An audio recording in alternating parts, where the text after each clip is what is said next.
Welcome to episode 130 of the G2 on 5G. It's the first of 2023, and it's the latest inside scoop on everything 5G. We cover 6 topics in about 20 minutes, and it's brought to you by More Insights and Strategy. I'm Will Townsend, and joining me again this week is fellow analyst Anshel Sag. Let's get started with my first topic. So this week, Cradlepoint announced a new solution within its portfolio, and it's something that's been kind of in the planning stages for quite some time. I've spent some time with Cradlepoint, but this is their NetCloud private network solution. And so my question is, this allows Ericsson to sort of broaden their reach with private cellular, but how does it stack up with Nokia and others? So Nokia, from the traditional big infrastructure provider perspective, they've really had the lead here. They've had Nokia Enterprise. We've talked about them on prior podcasts. Very mature business. But what I really like about the Cradlepoint acquisition by Ericsson is that it gives the broader Ericsson company a dual path. Cradlepoint is positioning this for lighter IT staff. So when I think about that, I think of a mid-market company. And mid-market companies are not going to have the resources or the capabilities to manage and deploy, infrastructure at scale, especially cellular infrastructure that they're not accustomed to managing and deploying. Cellular is not Wi-Fi. So from my perspective, it's pretty strong. One size does not fit all. And so having a dual path, I think, is really going to help Ericsson in the long term. And it's also interesting. This was an article that I caught this week. Ericsson has sort of scoped, and this is a forecast from another analyst firm that I'm not going to mention, but they believe that the global market for private LTE and 5G will top 8.3 billion in revenue by 2026.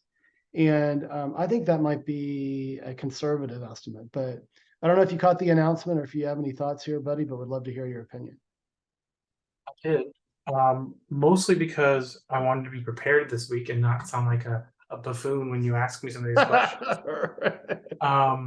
But I think it's interesting. First of all, the service is available as of yesterday. Right. So I think it's interesting how quickly they launched. And I know which firm you're referring to in terms of the projections. Yeah. But what I do think is interesting is that they're starting with CBRS. Yep. And I feel like, they're launching in the US first and they're using CBRS. And I think that might be a function of the fact that CBRS is kind of positioned as a, private network first technology or I guess spectrum. Mm-hmm. And that there's a rich ecosystem and industry built around CBRS for private networking. So this feels like it's a right fit for the market and for the spectrum. Yeah. But it'll be interesting to see how that plays out long term. The one thing that I'm always curious about is Ericsson providing an actual service and doing these kinds of things as opposed to being an infrastructure vendor only, Yeah. and how that will work out long term within Ericsson's overall ecosystem of companies that they own, and what their overall corporate structure is. Because I feel like whenever companies like Ericsson maybe deviate a little bit away from their core business, if there's any kind of uncertainty, they just toss it on a chopping block and and excise it away. So it'll be interesting to see how long Cradlepoint sticks around and whether or not Cradlepoint just becomes another division of Ericsson and becomes a big business for them. Yeah. Well, I like I mentioned, I do spend some time with Ericsson and Cradlepoint. My perspective is, there is some integration going on. There was a new business unit organized to help sort of coordinate these efforts because this is new for Ericsson, to your point. So I think time will tell, but based on what I see, they're putting all the right things in place to really go at it. And really, I do like the dual path strategy because they're positioning Cradlepoint for sort of those mid-market accounts, and then you got Ericsson that has all the expertise, obviously, in powering some of the largest mobile network operators in the world, providing a solution that will address more complicated environments, more complex environments. combinations of outdoor and indoor and that sort of thing. So, but to your point, time will tell, but I think it's a great start for them. But with that, let's go to your first topic. And I know you and Patrick Moorhead, our principal, were at CES. I didn't make the trip this year, but you have some updates you want to provide. Yeah, so CES, as usual, is a crazy show. They finally announced the new Razer Edge 5G, which is actually the first commercial device that has Qualcomm Snapdragon G3X in it, which is their 5G gaming chip for handhelds. Yeah. So the Razer Edge was the first one to launch with that. They showed it off actually back in December to a lot of people who were attending the Qualcomm Summit, but we couldn't talk about it until CES when they launched it. And then there were tons of XR headsets. There were no headsets that were announced with 5G integrated.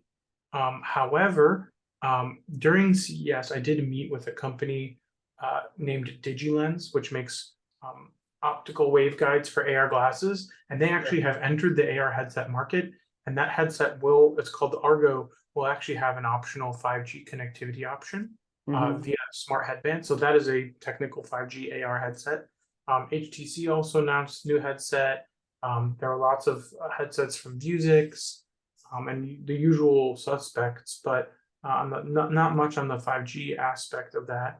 And then there were all new phones, lots of 5G new phones, including Motorola's new Think phone, which is kind of like a cross branding between the Motorola brand and the IBM ThinkPad brand, which Lenovo acquired. Right. So it's the Think phone, the Lenovo Motorola Think phone, because Lenovo has owned Motorola for quite some time now. Yeah. Samsung also announced the Galaxy A14, which is a $200 entry-level Galaxy phone.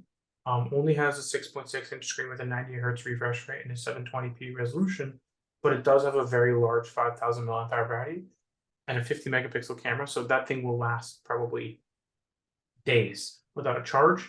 TCL announced the 40 SE, which I'm not even sure is 5G, because it has a MediaTek Helio G37 inside. And then Samsung talked about some of their Flex hybrids, and then HTC, or not HTC, OnePlus talked about the OnePlus 11. Not really giving much details about it, but I can't say whether or not I have one in hand already. And then we also had a lot of Wi-Fi 7 announcements. There was some routers from ASUS. There were some routers from Aris. Even Xiaomi had their one that they announced right before CES.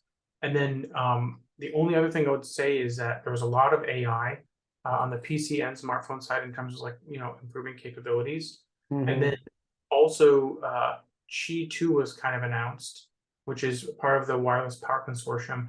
And they said that they're going to add the Apple MagSafe into the Qi standard so that all Qi chargers in the future will have MagSafe built in, which means that both Android and iOS will be able to share basically the same MagSafe connector for wireless charging.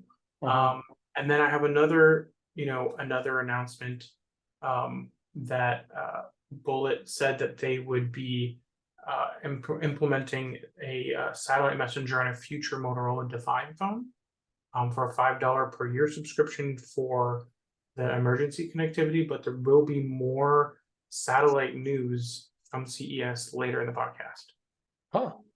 Very cool. Well, those are quite a few phones. I thought, those manufacturers might have saved that for MWC, Mobile World Congress in Barcelona, that you and I would plenty more to announce then. Yeah, there'll be a slew more here at the end of February, 1st of March. But let's move to my second topic this week, and I want to talk about some news that's been breaking around a possible T-Mobile acquisition of Mint Mobile, and would it be a smart move? Now, Ryan Reynolds, the actor, Mr. Deadpool, he's behind this. I believe he has an equity stake in this, and it's sort of a clever, lifestyle brand, if you want to call it. Super low cost and that sort of thing. What's interesting, I didn't know this, is that Mint uses T-Mobile's network through an MVNO agreement, obviously. And some speculate that this might be smart for T-Mobile, to make a move on a prepaid business because it could bring it in house, increase profitability, et cetera. But I don't know. It's interesting, when we've been talking about T-Mobile and their need to really kind of focus on their enterprise service delivery, and now there's talk around the possibility of an acquisition of a prepaid service. Now, I will say that neither Mint Mobile nor T-Mobile had any official comment on these rumors, but I'm wondering if you've heard anything and what your thoughts would be around this. I haven't heard anything, but I would say that Mint Mobile definitely is a well-marketed organization. Hmm. I believe Ryan Reynolds is somewhat responsible to the tune of 20 to 25% of the company's ownership. Yep. So he owns a good chunk of that company. I think this is really, more of a play into capturing more of the profits that Mint Mobile is getting from being an MVNO. Yeah. And I think that there's just more of a push in general, I think, across the industry to consolidate a lot of these prepaid carriers. T-Mobile did acquire Metro PCS Right. before, and I wouldn't really put it past them to try and also acquire Mint, because Mint is one of those companies that um, doesn't really have physical locations, Hmm. and it's pretty much an online only MVNO. Right. But it would be really interesting if they could offer Mint Mobile physical in-person customer service, Right. which would potentially give them the opportunity to, um, you know, I don't know, offer a higher tier service. But I know that when it comes to these prepaid services, people are just looking to pay the least. Yeah. And I'll be honest with you, a lot of people, they just want to have connectivity. They don't even care how fast it is. Yeah. But when I try to use Visible, which is a Verizon prepaid service, Hmm. I was pretty disappointed because even if you get 5G, they cap you at 200 megabits per second, Yeah. which for some people is good enough, but for me is not. I need it as Right. fast as possible. Yeah. And yeah, it'll be interesting to see if this actually pans out, but the number will be interesting. I can't see it being a particularly enormous number, Right. but I would also say, it'd still probably be in the hundreds of millions of dollars. Yeah, and this isn't the first time there have been rumors around someone acquiring men. I mean, there was another operator, and I'm forgetting who that was, but at the time, Mint was trying to tout like a $600 million valuation, which I think is extremely too high. But I will say that it's interesting. I didn't know this about Mint. I did a little bit of research. They're actually the first MVNO to launch eSIM. And when you look at the balance of their subscriber base, it's nearly 50-50 between Android and iOS. And so that's interesting because we've been talking about, Apple's move to eSIM in the United States and how that's going to ease provisioning. AT&T is leaning into that with its Tri-Cricket service.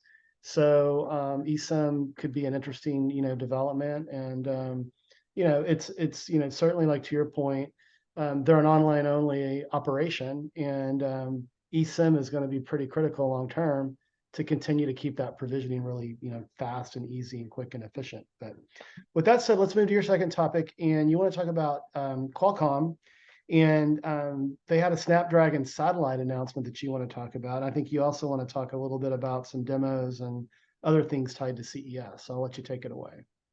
Yeah, so this is all Snapdragon satellite. Actually, they drove us out into the middle of the desert, and we were Nice. all joking that they're gonna bury us out there. Like in Um, the Hangover movie when they're out in the middle of the desert somewhere, yeah, right? we were out in the middle of the desert, and one of their VPs, Francesco Greeley, I think his name was, took a Qualcomm reference device. Since there aren't any phones yet commercially capable of doing this, Yeah. and he showed us kind of how this demo works. And basically, what it is, you've got the phone. Technically, it's an unlimited service at this point because they haven't really figured out the model. But you basically type your message, press send, and then it tells you to go find the satellite. My understanding is the speed of the satellite network, which is Iridium, allows you to send up to 144 characters, basically like an SMS. Yeah. You can send it over like an SMS, or it can be sent like a OTT message, whether it be WhatsApp or Signal or Telegram or something like that. Yeah. But basically, when you send the message, you have to lock on to the satellite. And I'll say their system that they're using for that works really well, because the Good. first couple of demos he tried to do, it locked on so quickly that he wasn't even really able to show it to anybody. It took like 2 or 3 seconds to do the lock on. So like he Wow. raised his phone up and it locked on immediately.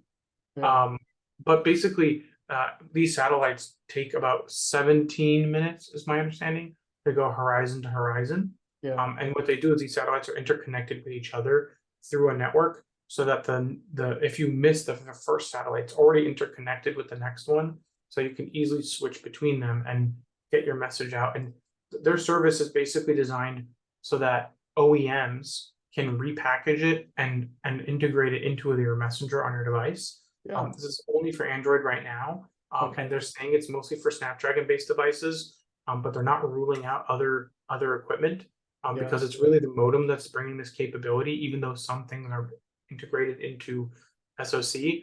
But the really interesting part is this is not something Qualcomm's going to offer direct to consumers. It's for OEMs to decide. Right. My understanding is it's going to be a free service for emergency purposes, regardless of who offers it. Garmin will actually be the one quarterbacking the emergency services, which they Okay. already do with their InReach satellite service, which already Right. has a 24/7 emergency service. And my understanding is to do the two-way messaging, which is what makes this really interesting. You may have to pay a subscription fee, but Yeah. it's really unclear who will be charging for it and how. And I think that's the real biggest question out there. Yeah. There are OEMs that are already building devices, smartphones, or other devices that will have this capability by the second half of this year.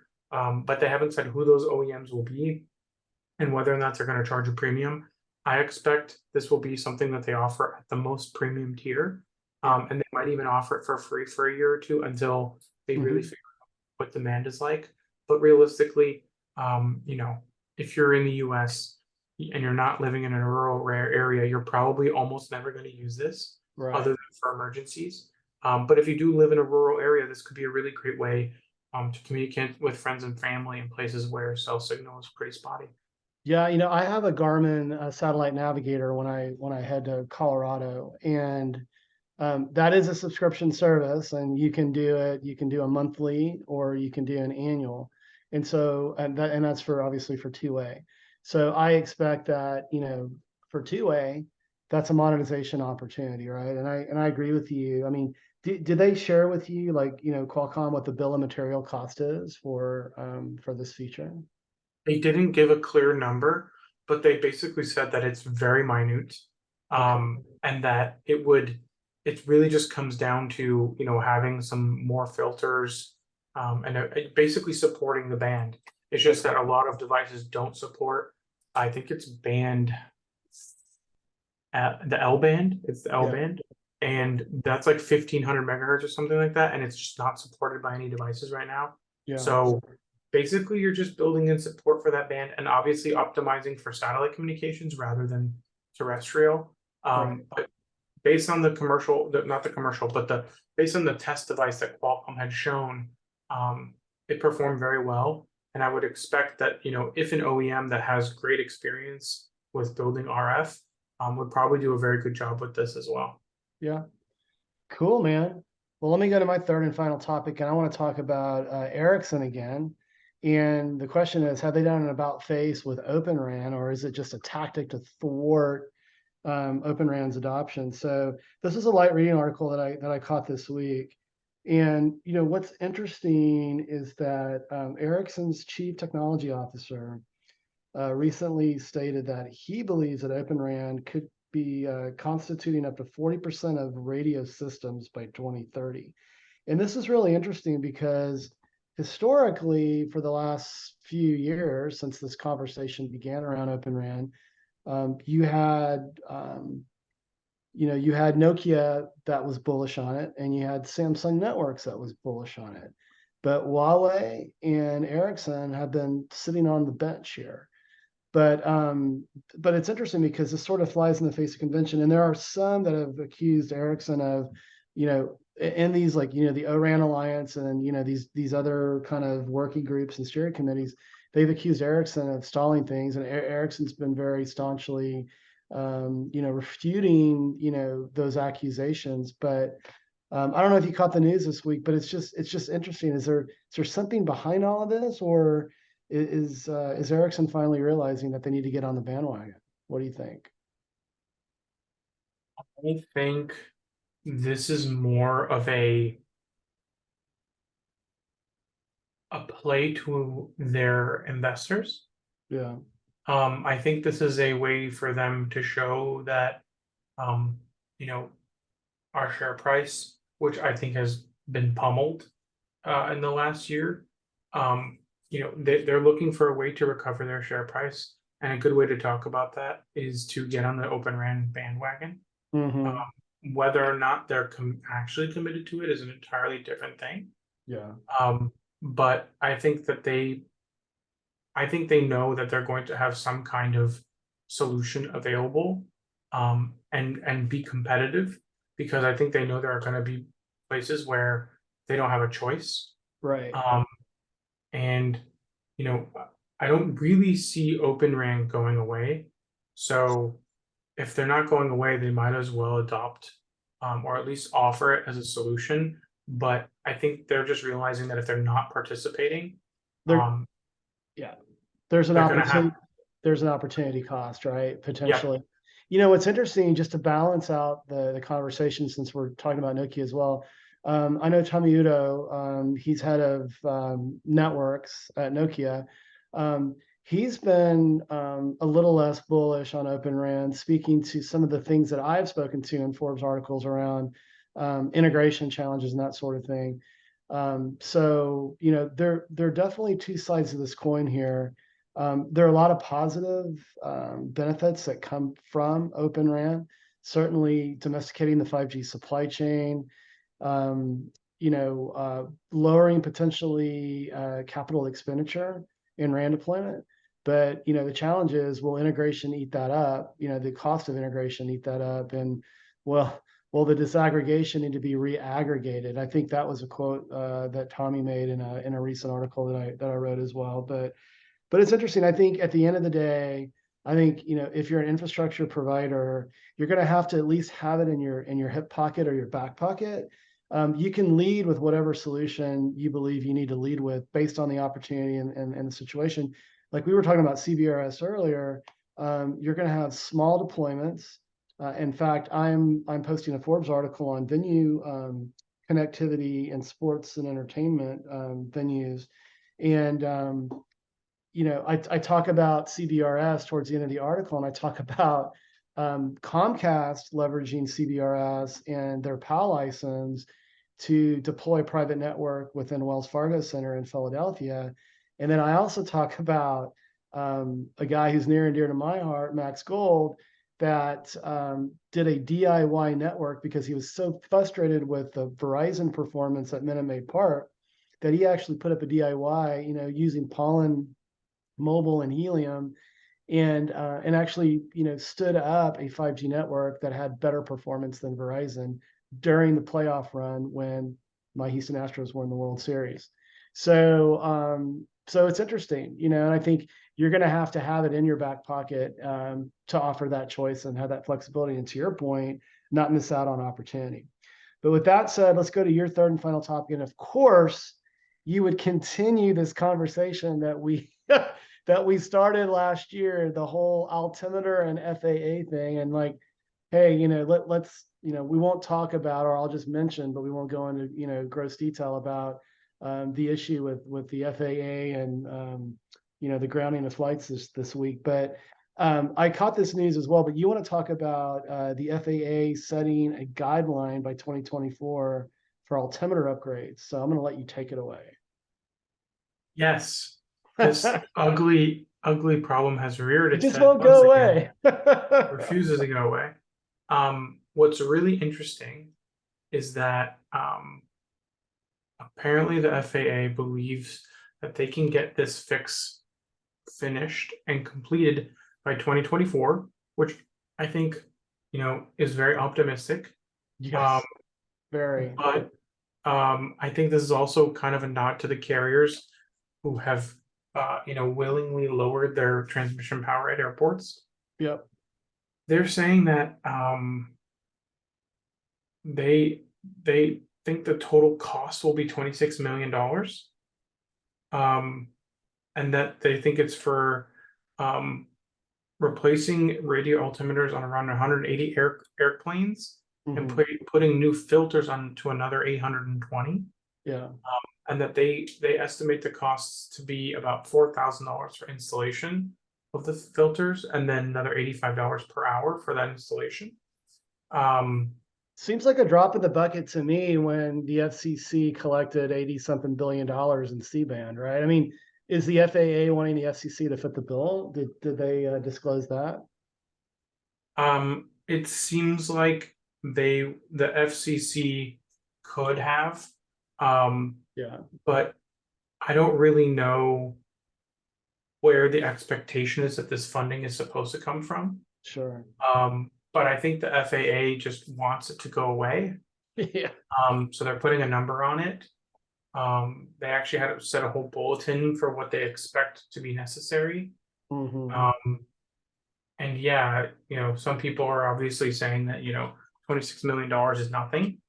Well, it's something. It'd be something to you and I, but I think, in the big scheme of things in the federal government, I think these two agencies can figure it out and quit airing all their dirty laundry. But Yeah, I think ultimately what it is you have, and we've talked about this before, I really think it comes down to the airlines didn't want to pay for it. right. And Yeah. they just pushed as much as they could on the FAA, who Yeah. then pushed on the FCC and Yeah. made these crazy statements, which still to this day we don't really actually have any concrete evidence of real There's no. interference. Yeah. So I think this is the planes aren't flying out of the sky in Europe, so it's quite clear that they've done a good job there, and they didn't have to shut down networks. So hopefully, this $26 million goes a long way. I have a feeling it won't be enough, Yeah. but I also have a feeling that it might not be enough because, the airlines who are doing the upgrades, aren't really optimizing for efficiency when doing these upgrades. And, I think any plane is going to get serviced over the course of the next 2 years. So, I Why think not it's, lump this in to like the service maintenance or something? yeah. Like the filters you're talking about, I mean, come on. Yeah.